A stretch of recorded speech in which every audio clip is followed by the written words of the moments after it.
वंदे विदेह तनया पद पुंडरीकम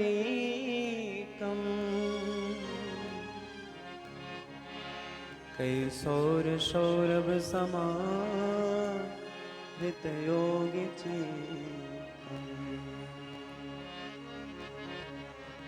हंतुम त्रितापमनिशं मुनिहंस सेव्यं सन्मानशाली परिपेत परागपुंजम्।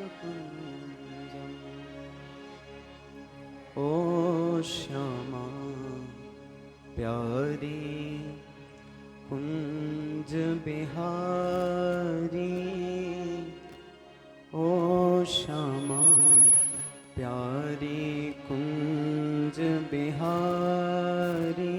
जय जय श्री हरिदास दुलारी।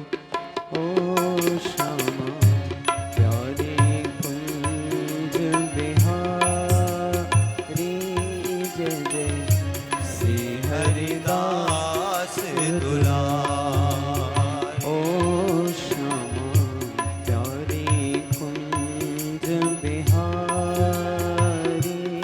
जय जय श्री हरिदास दुलारी। श्यामा हरिदास दुलारी। श्यामा जय कुंज। सभी लोग गाइए। ओ श्यामा प्यारी कुंज बिहारी। जय जय श्री हरिदास दुलारी। श्यामा जय कुंज बिहारी। श्री हरिदास दुलारी। श्यामा प्यारी कुंज बिहारी। जय जय श्री हरिदास दुलारी। श्यामा प्यारी कुंज बिहारी। जय जय श्री हरिदास दुलारी। श्यामा प्यारी कुंज बिहारी। जय जय श्री हरिदास दुलारी। श्यामा प्यारी कुंज बिहारी। जय जय श्री हरिदास दुलारी। श्यामा प्यारी कुंज बिहारी। जय जय श्री हरिदास दुलारी। श्यामा प्यारी कुंज बिहारी। जय जय श्री हरिदास दुलारी। श्यामा प्यारी कुंज बिहारी। जय जय श्री हरिदास दुलारी। श्यामा प्यारी कुंज बिहारी। जय जय श्री हरिदास दुलारी। तेरी लीला जगत निराली। श्यामा प्यारी कुंज बिहारी। जय जय श्री हरिदास दुलारी। ओ श्यामा प्यारी कुंज बिहारी। जय जय श्री हरिदास दुलारी।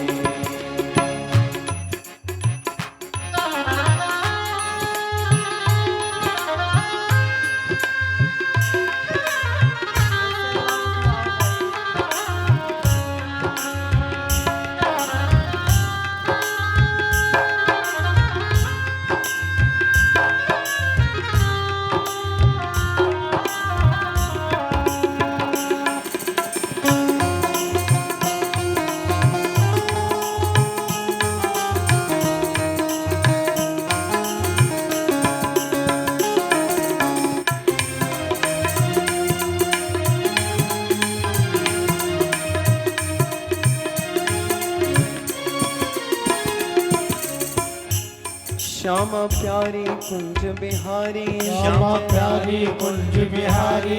जय जय श्री हरिदास दुलारी। जय जय श्री हरिदास दुलारी। श्यामा प्यारी कुंज बिहारी। श्यामा प्यारी कुंज बिहारी।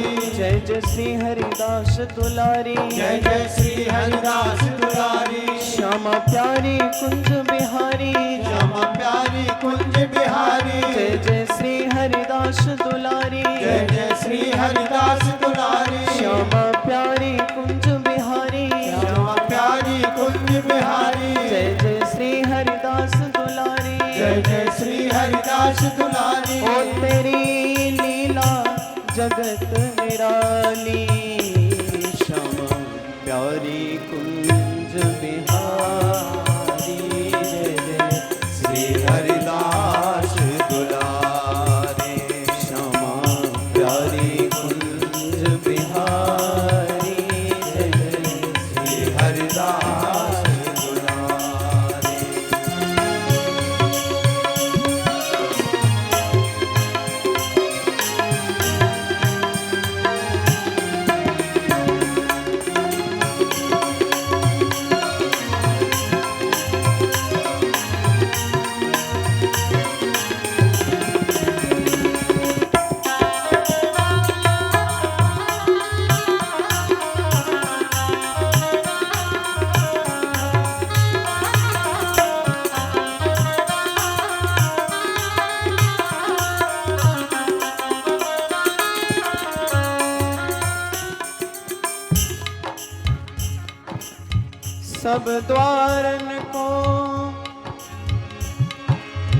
सब द्वारन को छोड़ के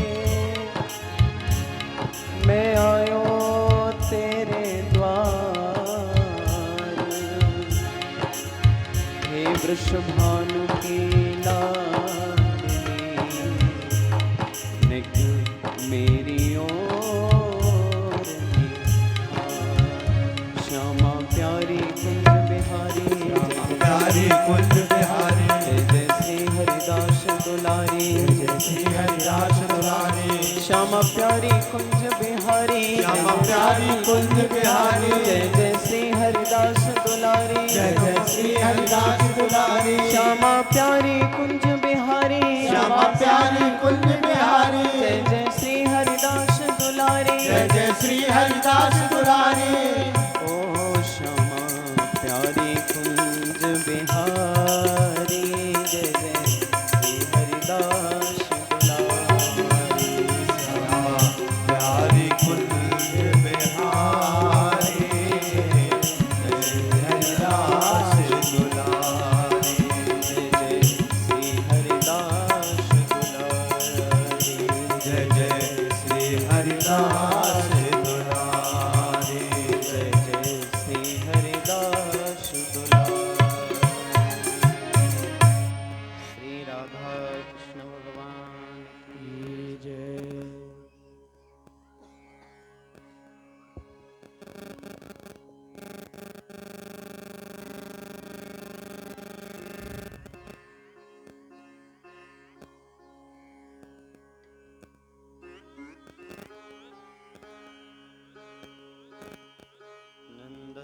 नन्दस्त्वात्मज उत्पन्ने जाता ह्लादो महामना आहूय विद्वान् वेदज्ञान् स्नातः शुचिरलम्।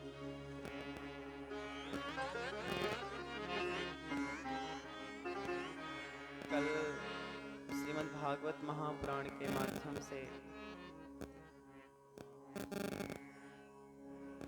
हम आप श्रवण किए कि भगवान गोकुल में अवतार लेकर के आए हैं और महान आनंद का साम्राज्य छाया हुआ है। देखो हो, किसी ने कहा कि ये जो बालक है ये कोई सामान्य नहीं है। आपको पता है यदुवंशियों के जो भी पूर्वज रहे होंगे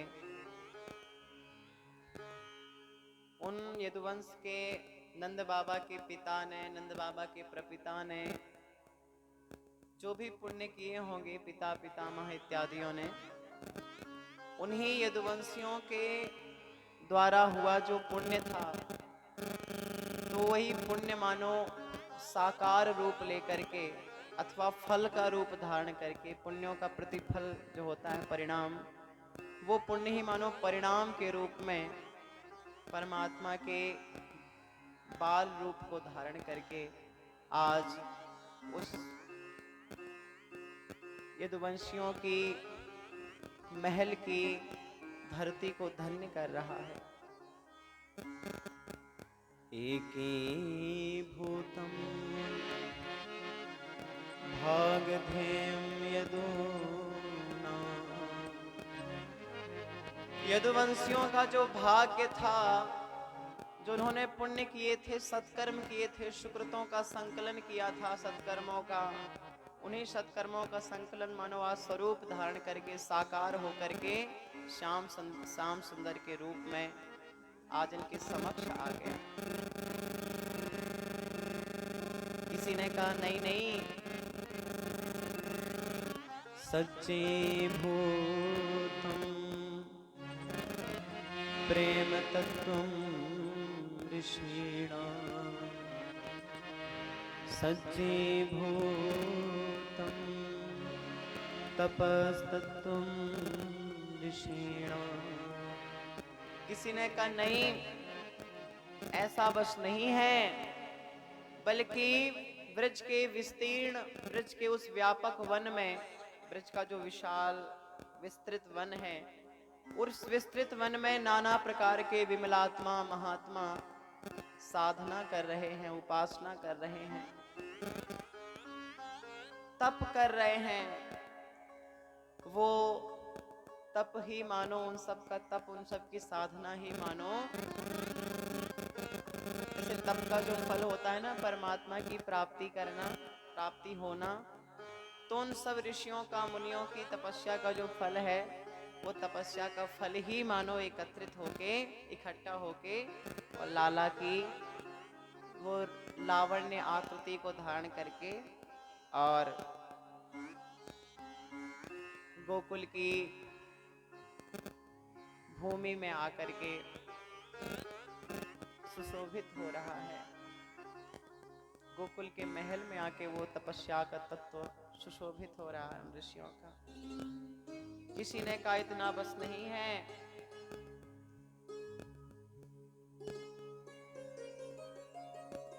पुंजीभूतं प्रेम गोपांगना।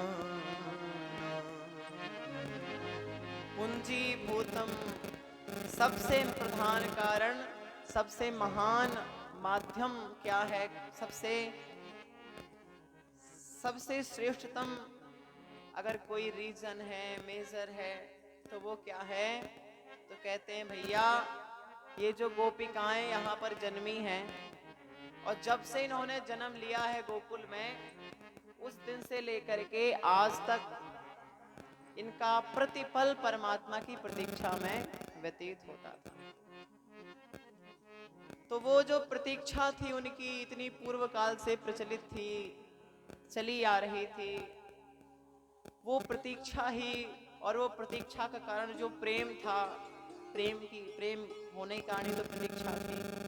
तो वो मानो गोपिकाओं का प्रेम ही परमात्मा का पार्थिव धारण करके, अर्थात परमात्मा का रूप धारण करके और वहां पर आज प्रकट हो।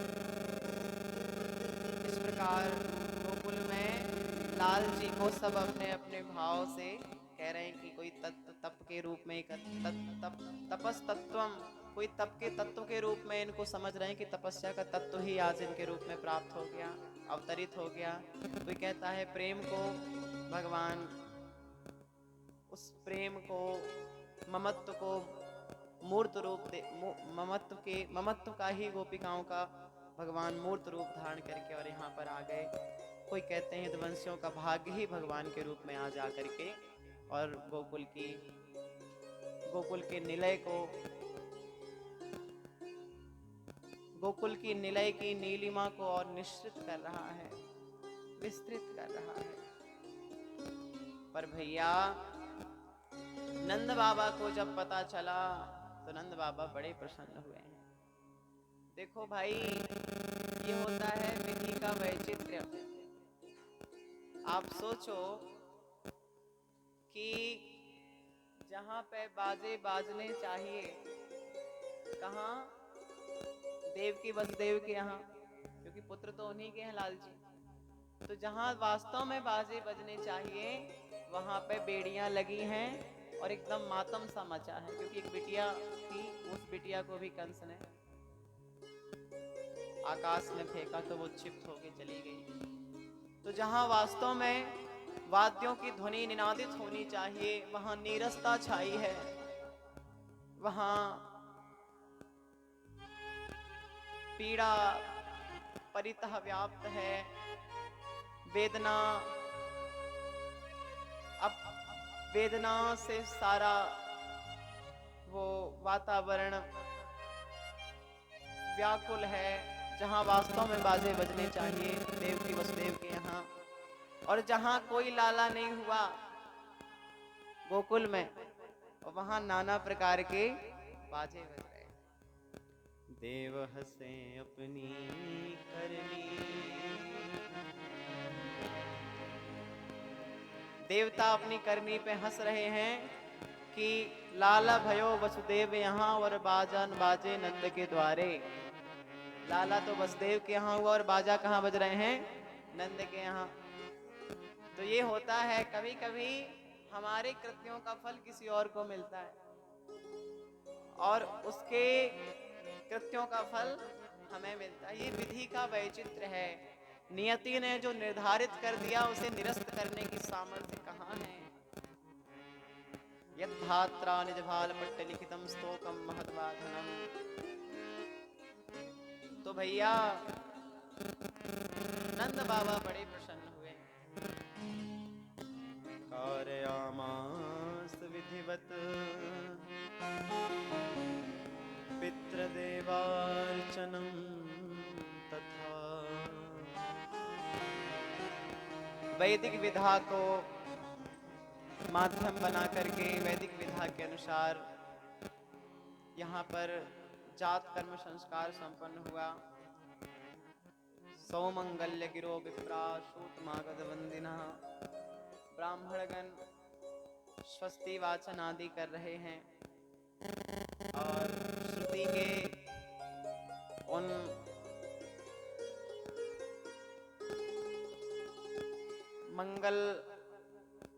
मांगलिक मनसा से पूरित उन वाक्यों को भगवान के लिए उच्चारित करके उसके उत्कृष्ट भविष्य को मानो वहां पर प्रशस्त कर रहे हों। बधाइयां हो रही हैं, गोकुल में महान उत्सव मनाया जा रहा है, सब नृत्य गान में निमग्न हैं। भगवान जहाँ जन्मे हों वहाँ कितना सुख है, कितना मंगल है, कौन कह सकता है। गोपिकाओं को जब पता चला कि लाला प्रकट हो गए तो भैया गोपिकाएं बड़ी प्रसन्न हुई और गोप्यश्चाकर्णमुदिता यशोदाया सुतो भवम्। गोपिकाओं को जब पता चला कि यशोदा को लाला हुआ है तो आत्मानं भूषयान शत्रुहु, अपने आप को श्रृंगारित कर रही है। माताओं का स्वभाव होता है कि बढ़िया नई नवेली साड़ी बचा के रखती हैं, किसी सुंदर अवसर पर उनको धारण करती हैं। तो गोपिकाओं ने अब तक जो सबसे अच्छी साड़ी बचा के रखी थी उसे आज पहनी है और अपने शरीर में नाना प्रकार के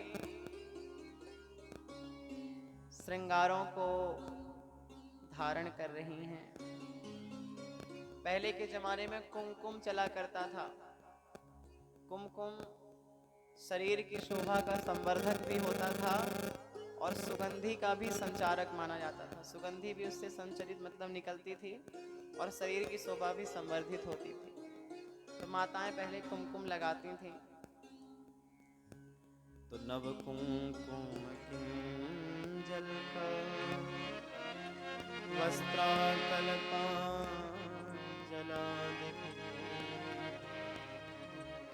कुमकुम से अपनी काया की कांति को और धवलित कर रही हैं, मुखरित कर रही हैं। बालों में फूलों के गजरा लगाई हैं और बढ़िया सज धज करके जाने लगी। ध्यान देना हो, परमात्मा अंगों के आभूषण से नहीं, शरीर के श्रृंगार से नहीं प्रसन्न होते, आकर्षित होते, बल्कि गोपिकाओं के पास एक ऐसा श्रृंगार है जिसको देख के परमात्मा इन पे मुक्त हो जाने वाले हैं, अथवा इनके लिए भगवान बहुत सुलभ हो जाएंगे। बाहरी सुंदरता से विधाता कहाँ रीझते हैं। अगर ये देखो तो भगवान से सुंदर तो फिर कोई है ही नहीं। हाँ, इनके पास एक सबसे बड़ी सुंदरता है जो भगवान को जल्दी बस में कर लेगी। वो क्या? आत्मानं भूषयांश चक्रुः। गोपिकाएं केवल शरीर का श्रृंगार नहीं कर रही हैं, बल्कि आत्मा का श्रृंगार कर रही हैं। और आत्मा का श्रृंगार ही अखिलेश्वर को आनंदित कर सकता है, आराध्य को आकर्षित कर सकता है। आत्मा का श्रृंगार क्या है हो? भगवान के दर्शन की क्रियोसिटी, डिजायर्स, इमेजिनेशंस कि भगवान ऐसे होंगे। He will be looking like ऐसे ऐसे, इस तरह की इमेजिनेशन करना कि वो ऐसे दिख रहे होंगे, वो ऐसे मुस्कुराएंगे, है ना। उनकी काया की कांति इतनी कमनीय होगी, इतनी कोमल होगी।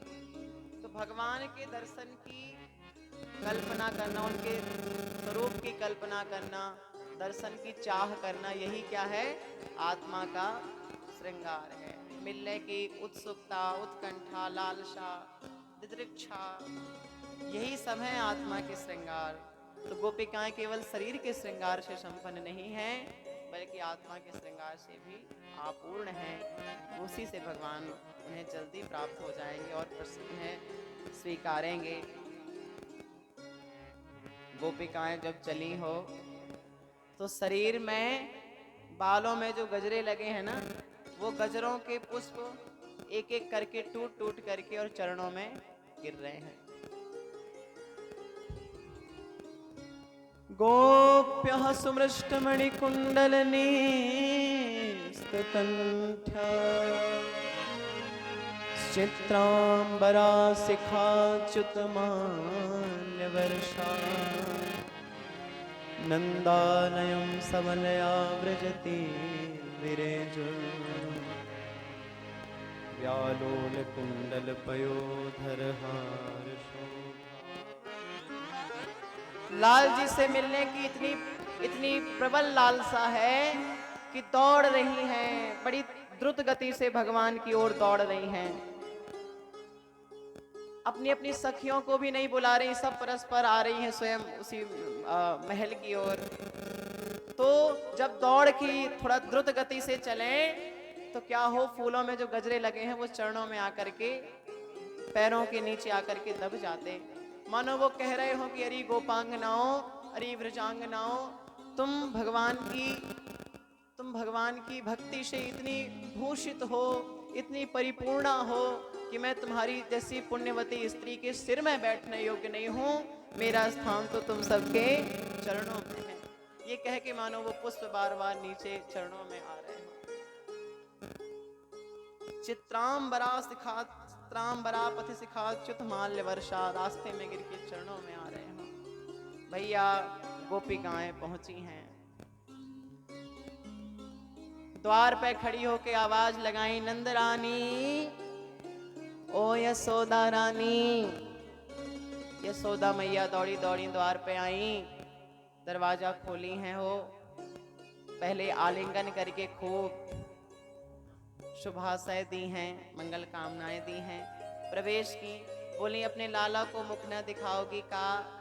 नंदरानी जो मैया ने कहा री गोपिकाओं जामे पूछबे और कहबे की का बात, मेरो लाला सो तुम सबन को लाला, चलो। और श्री यशोदा जी सबको लेके आएंगे। प्रीति पुरातन लखे न कोई। गोपांगनाओं की और गोविंद की उस पुरातनी प्रीति को कौन पहचान सकता है हो। केवल वही परस्पर पहचान पाए, वही परस्पर प्रतीत कर पाए, है ना।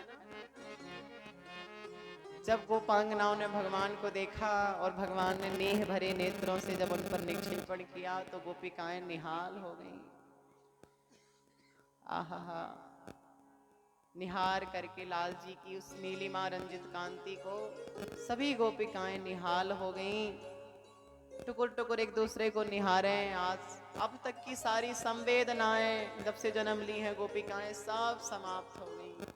जितनी भी पीड़ाओं की प्रतीति हुई होगी सब आज परिशमन हो गई, क्योंकि इतनी महान प्रसन्नता जो प्राप्त हो गई है। वो सारे शोक मनुष्य नष्ट हो गए, शमन हो गए और परमानंद की प्राप्ति हुई।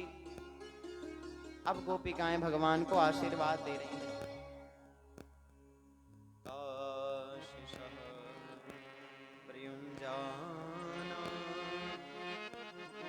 चिरं पाहीति चिरं पाहीति बालके हरिद्राचूर्णते रद्भिः सिंचन्त्यो जन्मत्सगुः। काशशः प्रियंजानान्। गोपिकाएं लाल जी को आशीर्वाद दे रही हैं। आपको पता है हम सब लोग अपने अपने भगवान को आशीर्वाद देते हैं। व्याकरण में एक धातु है जी जय धातु, जिससे जयंती शब्द बनता है।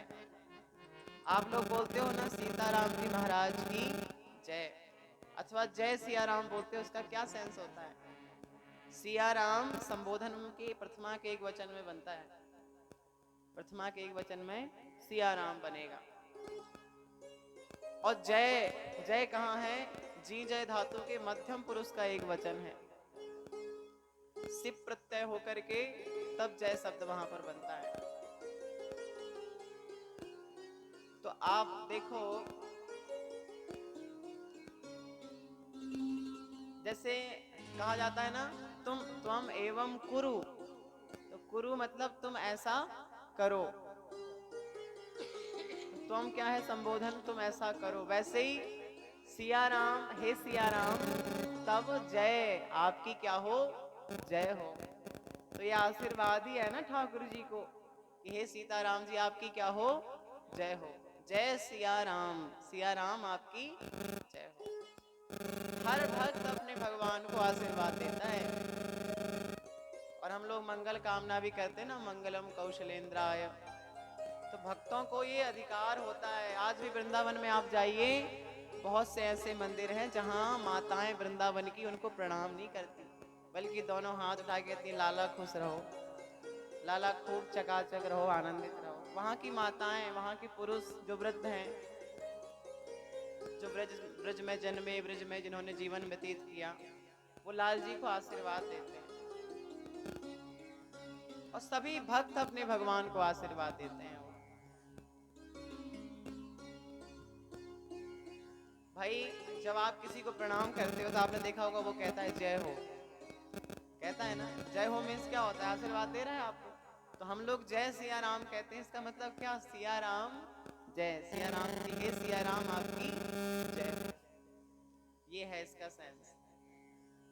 जय श्री कृष्णा कहो तो श्री कृष्ण जी को आशीर्वाद।